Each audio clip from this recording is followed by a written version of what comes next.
أعوذ بالله من الشيطان الرجيم بسم الله الرحمن الرحيم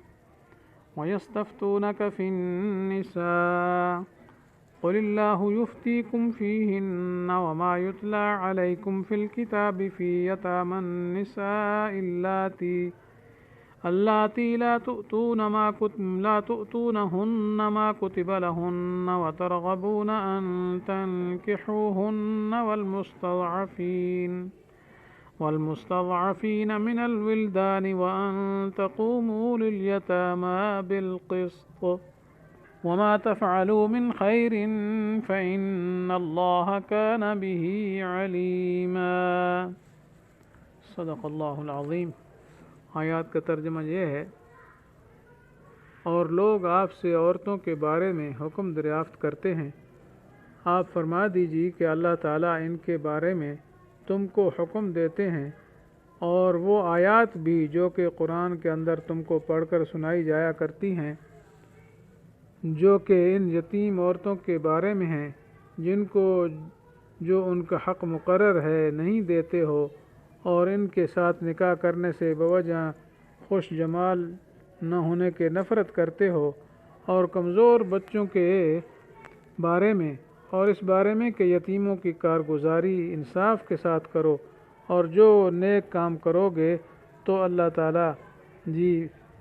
ضرور اس کو خوب جانتے ہیں۔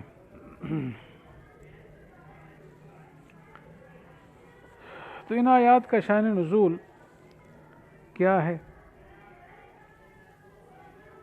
تو اصل میں ان آیات میں انہی احکام کے اوپر تنویر ہے جو ابتدا میں آئے تھے پہلے رکوعوں کے اندر۔ تو اصل اس کی یہ ہے کہ دستور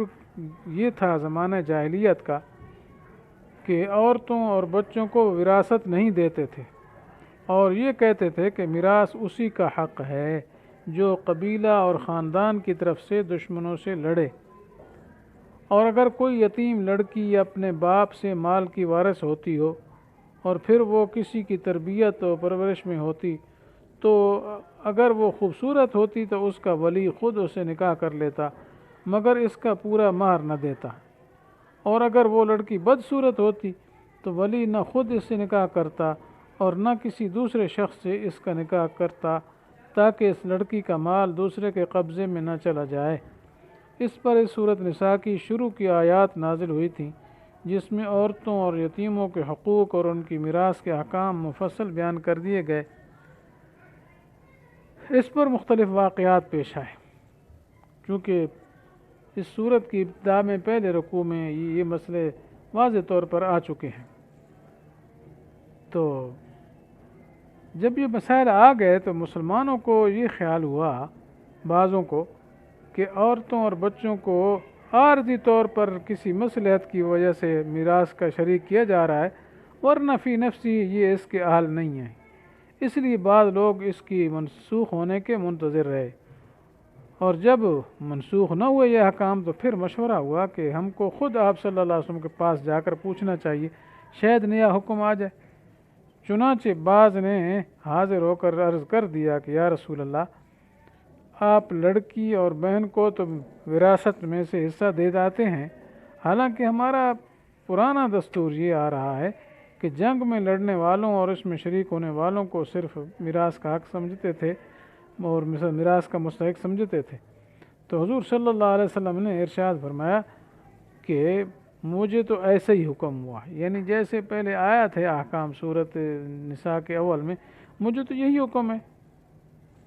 چنانچہ اس قسم کے سوالات کو اس آیت کا سبب نزول قرار دیا گیا ہے، اور بعض کو یہ اتفاق ہوا کہ ان کی پرورش میں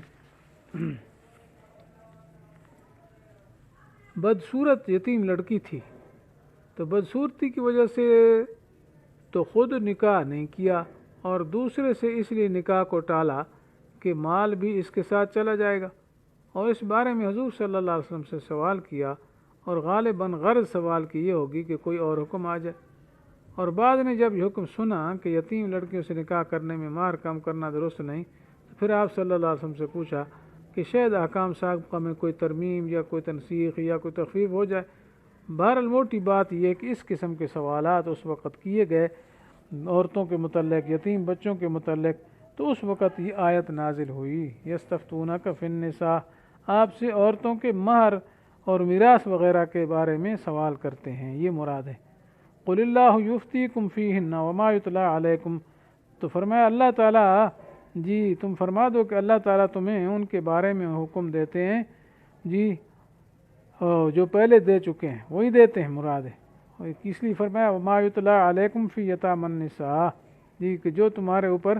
تلاوت کی گئی یتیم عورتوں کے بارے میں۔ تو بہرحال مطلب آیت کا یہ ہوا کہ عورتوں اور یتیموں کے بارے میں جو آیات پہلے نازل ہو چکی ہیں اب بھی وہی احکام بدستور باقی اور واجب العمل ہے، ان میں کوئی حکم تبدیل نہیں کیا جاتا اور نہ کوئی نیا حکم دیا جا رہا ہے، بلکہ سابقہ احکام ہی بحال رہیں گے۔ چنانچہ یتیم بچوں اور بچیوں پر رحم کرنے اور ان کے صحیح حقوق ادا کرنے اور عورتوں کے ساتھ ہر ممکن حسن سلوک کی ہدایات جو اسی صورت نساء میں پہلے نازل ہوئی تھیں، ان میں سے کچھ آپ کو سنا دیا جاتا ہے۔ وہاں پہلی آیت کے بعد جو دوسری آیت ہے اس میں یہ حکم آیا تھا جی وَإِنْ خِفْتُمْ أَلَّا تُقْسِطُوا فِي الْيَتَامَى فَانكِحُوا مَا طَابَ لَكُم مِنَ النِّسَاءِ مَثْنَىٰ وَثُلَاثَ وَرُبَاعَ، مراد یہ تھا کہ جن بچوں کا باپ مر جائے ان کے مال انہی کو پہنچاتے رہو جی، اور تم ان کی اچھی چیز سے بری چیز کو مت بدلو اور ان کے مال مت کھاؤ اور اپنے مالوں کے ساتھ جی ملا کے، یا اس طرح ایک آیت تیسری میں حکم تھا اگر تم کو اس بات کا احتمال ہو کہ تم یتیم لڑکیوں کے بارے میں انصاف نہیں کر سکو گے، وَإِنْ خِفْتُمْ أَلَّا تُقْسِطُوا یہی معنی تیسری آیت ہے، تو اور عورتوں سے جو تم کو پسند ہو نکاح کر لو، یہ احکام تھے۔ یہ اس طریقے سے آیت نمبر 4 میں یہ ارشاد تھا اور تم اپنی بیویوں کو ان کے مہر دے دیا کرو، وَآتُوا النِّسَاءَ صَدُقَاتِهِنَّ نِحْلَةً، جی یہ اس طرح اور آیت میں یہ ارشاد ہوا تھا جی وَآتُوا الْيَتَامَىٰ أَمْوَالَهُمْ وَلَا تَأْكُلُوا أَمْوَالَهُمْ، اس قسم کی آیات آئی تھی جی کہ ان اموال یتامہ کو ضرورت سے زائد اٹھا کر اور اس خیال سے کہ جب بالغ ہو جائیں گے تو پھر ان کو مال حوالہ کرنا پڑے گا، جلدی اڑا کر مت کھا ڈالو۔ اس طرح اور جگہ ایک ارشاد تھا جی کہ جب ان سے یعنی یتامہ کے مال ان کے حوالے کرنے لگو تو ان پر گواہ بنا لیا کرو۔ تو بہرحال عورتوں کے حقوق، یتیموں کے حقوق اور اس طریقے سے مردوں عورتوں کے حقوق، چھوٹے بڑے ہوں سب کے حقوق مقرر تھے، قرابت داروں کے حقوق تھے، ان کا تذکرہ آیا تھا،